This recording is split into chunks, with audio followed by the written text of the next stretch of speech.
Welcome back to the Sam the Dingus Show. It is a frosty fucking morning out here because we got some snow on the ground. Just a little bit of dusting, but it sure is winter, which means it's fat season, which means my dumbass is not doing anything outdoors at all. So it's story time. And I thought I'd bring you some cool school stories. Wow. The more I try to remember them, more of them keep flooding back in. But I have a little list down here of all the stories I want to tell you right here. A lot of these are from middle school, but it's spread around pretty good. So these are epic moments that, for me, happened in school, and there's a lot of stuff I'm leaving out because I'm going to do them in later stories, and some stuff I've already done. So the first one is from gym class in middle school. We were playing this game called Gladiators, which is like our middle school's like signature shit. Like, it's so dope. We get scooter boards, so it's like a square, probably that big, that you sit on. It's got handles on the side and wheels on the bottom. And so the premise of this game is that you have to sit on it and you can like move and slide around and all that. And you get this little hockey stick. It looks like not a karambit or a kukri, but like reverse. Like it's got a recurve. Like just a little plastic flat, just the end of a hockey stick. That's basically what it looks like. Yes, that's the one. Yeah. So you got that as your weapon, and there's foam balls all over the floor. Basically, you have to hit, using this thing, hit those balls into other people, and that's how you get them out. So, I mean, that by itself, it was an epic game. And in elementary school, we weren't even playing the game. We were just dragging each other around on the scooter boards, and that was a lot of fucking fun, too. But what made Gladiator cool is because, like, I kind of, like, switched teams unofficially. Like, I made an alliance with the other team and started getting my own team out. So you could just say that means I'm scum, and you're probably right. But it made, like, a really cool dynamic that we had, like, some drama, plot, storyline going to it. And then, of course, the team that I switched to lost, so fuck me, right? That's it. Just a cool little quickie. And this one now comes from pre-algebra, 7th grade math class. We had this teacher, O'Connor was the name. And, man, she always had so many, like, bracelets on. They would go all the way up her arm.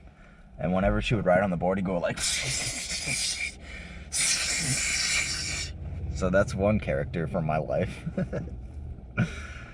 Anyway, I never really gave a damn about school. I'll get more into that stuff later, but school was never really for me. I was never cut out for how it works or for what we're learning or anything like that. School could be good, but for me, it wasn't right. So I never really participated, and that's made a lot of my teachers pretty upset over the years. But this one teacher would just always be up on my case about it. Like, we need to see more participation out of you. It's not cool. And if you want to stay in pre-algebra, you got to participate more and, like, do more shit in general, honestly. And, like, that was, like, a tiny hit of sadness because, like, obviously I didn't really care about what math class I was in, but, like, for my mom's sake, like, what are my parents going to think if I get dropped out of pre-algebra? Whatever. Out of all that madness, I had one moment of shine because we were discussing positive and negative values. And they're like, all right, so if you have a positive multiplied by a negative or a negative multiplied by a positive, it goes positive or negative, blah, blah, blah, blah. And then the teacher's like, so what if you have a negative and you add a positive? And everyone else is kind of like scrambling around, like trying to answer this question, like, it would be positive, right? It'd be negative. Like, everyone's like having the little doo-doo, and I'm just like, miss. I mean, after a while, I finally participated there and raised my hand, and I was like, well, it depends which value is bigger. This is when we got into the concept of absolute value. So, like, obviously it doesn't matter. It's not even that cool, but, like, I was the only one who figured it out, and everyone, like, one of my boys was like, you figured it out because he's smart. Which, like, kind of matters because, like, I'm the only one who's, like, a failure in that class. I'm, like, the lowest scoring academics in that entire pre-alg.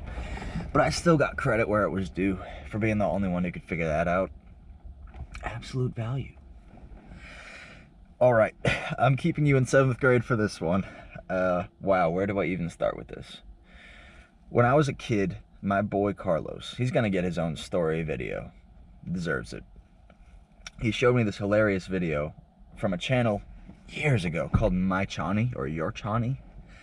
And this video is how to get kicked out of class or how to get kicked out of school. And it's basically just guys like doing some dumbass shit that's funny, but like if you replicated it, you would get in serious trouble. But out of this is like the most iconic game in history. Sorry for my language, but the penis game. So you basically play that penis game by just seeing who can say the word the loudest. It's a pretty simple game because it's a very polarizing word. Like, what could you be saying other than that word when you get caught saying it? And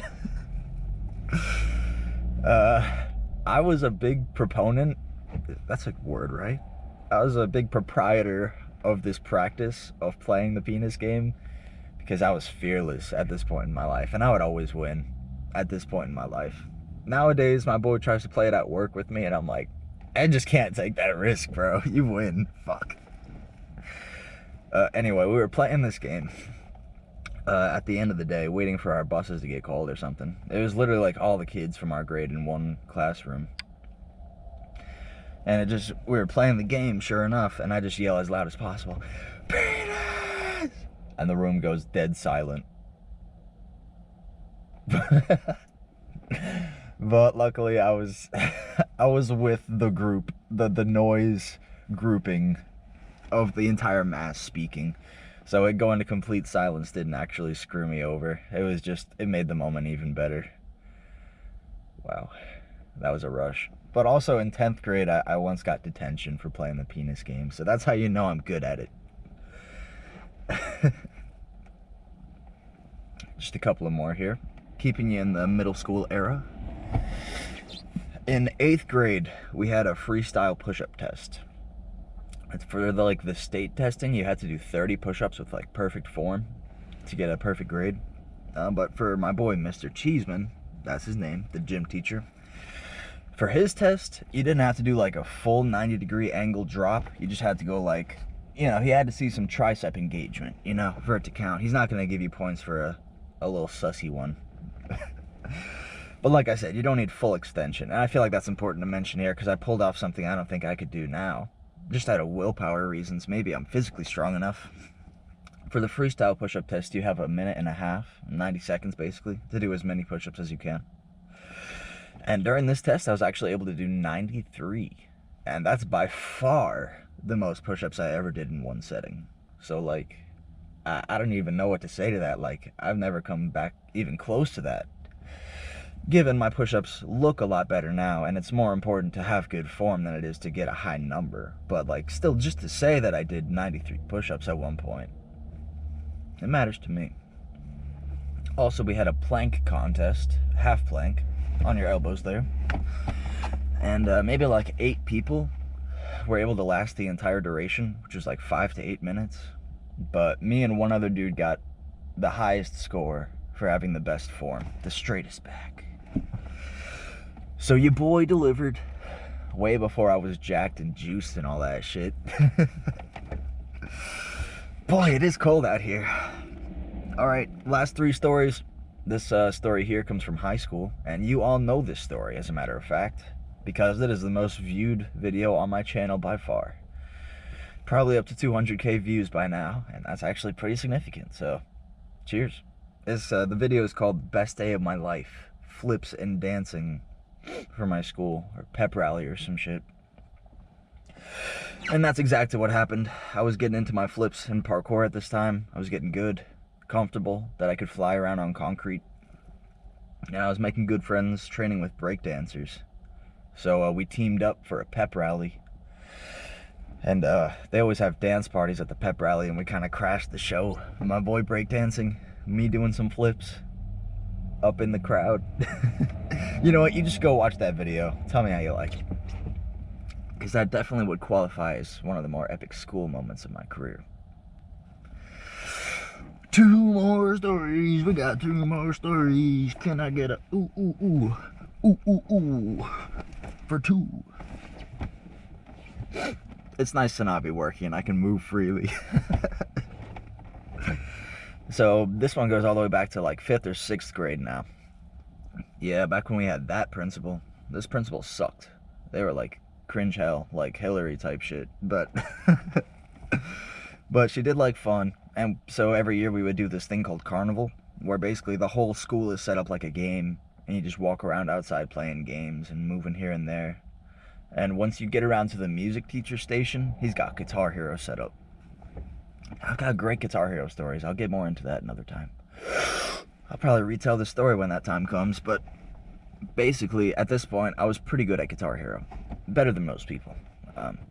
So I got around to playing Mississippi Queen on Expert, and just that moment, the reveal of epicness, was fucking rad, dude.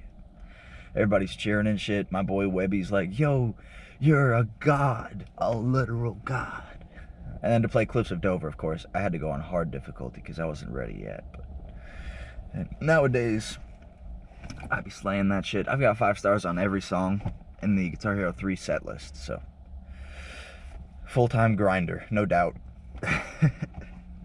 The very last story I have for you, an epic little one from our field trip era of 7th grade. 7th grade was pretty much the beginning of consciousness, the beginning of epicness for me.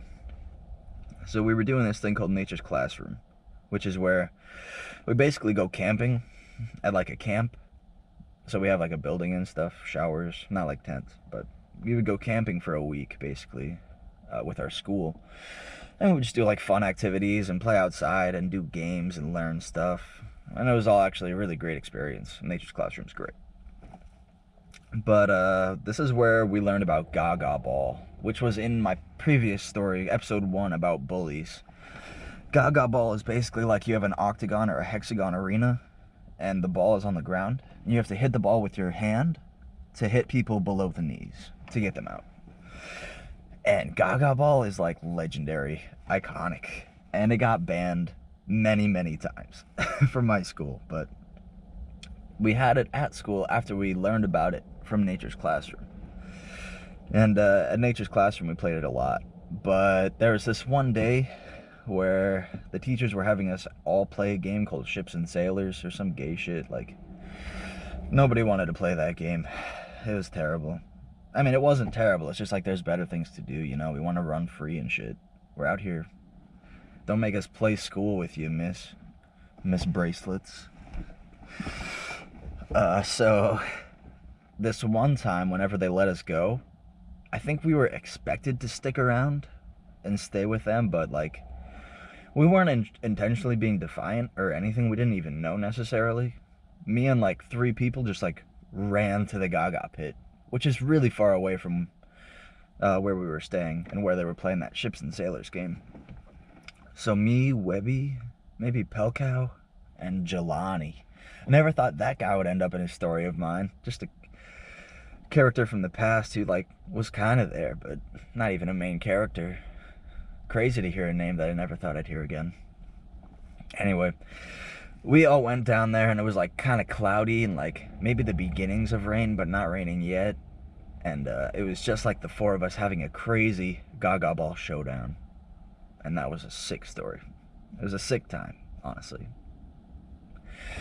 So yeah, I just wanted to pop you into my brain real quick in this cold ass morning. Tell you some fun times from the past. I feel like these aren't like super meaningful stories, but it's fun. And it's nice to, like I said, keep a log of all these things. I've got some more lists here of some more stories I want to tell you. I think the next ones I'm going to tell you are all the times I did some really dumb shit, like really fucked up in school. Like not in a cool kind of way, just like bad. Because I definitely had my moments. So I'll let you know when that comes. I'm recording on the GoPro right now, so we're officially back to chill hours, back to editing on the computer.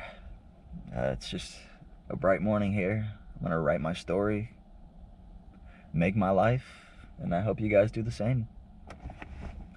Sam the Dingus reporting out, sir!